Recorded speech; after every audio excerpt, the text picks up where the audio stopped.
Today we will learn how to create thesis statements from our research questions and findings. Let's begin by reviewing what a thesis statement is. It is the sentence that guides your entire paper. It's found in your introduction and it tells your reader exactly what they will be reading about. It is independent.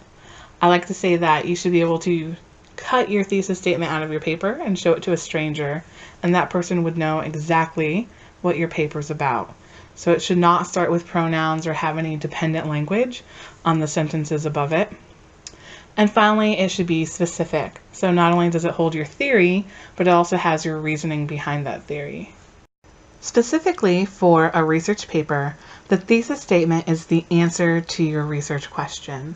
Sometimes it's a direct answer, sometimes it might stray slightly, depending on where your research leads you. Thinking back to when we talked about research questions originally, you will know that my research question is, could the zombie apocalypse actually happen? To start formulating the answer to my research question, I actually want to go back to my annotated bibliography, since that's where I have my preliminary thoughts from those first read-throughs of my sources, as well as summaries and even a reflection of how that source could help me out with my paper or connect to my topic. As I mentioned, at this point you want to go back to your annotated bibliography and really consider what you read from your sources. For instance, I read a lot of information about the containment of diseases, which also led me to think about how containment could go wrong due to human error.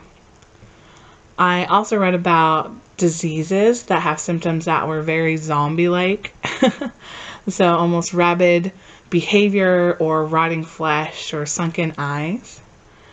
And I also read information about almost the flexibility of diseases, how they can move from animals into humans, or multiple diseases can be in the same host. After looking back at my annotated bibliography and considering the information that I read, my preliminary answer is that yes, a zombie apocalypse could happen. But I need to consider what makes me say this. So I have my theory, but I have to question where it came from in order to give my reasoning in the thesis statement. My reasoning to support my theory that a zombie apocalypse could happen really came in two parts.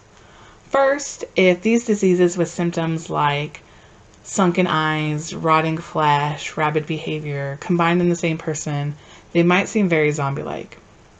Secondly, if this combined disease had an outbreak that moved to pandemic status due to human error, that could very well seem apocalyptic. Now that I have my theory and my reasoning, I can combine the two into my thesis statement. A zombie apocalypse could happen if the right diseases combine and an outbreak of that combination moved into pandemic status due to poor containment.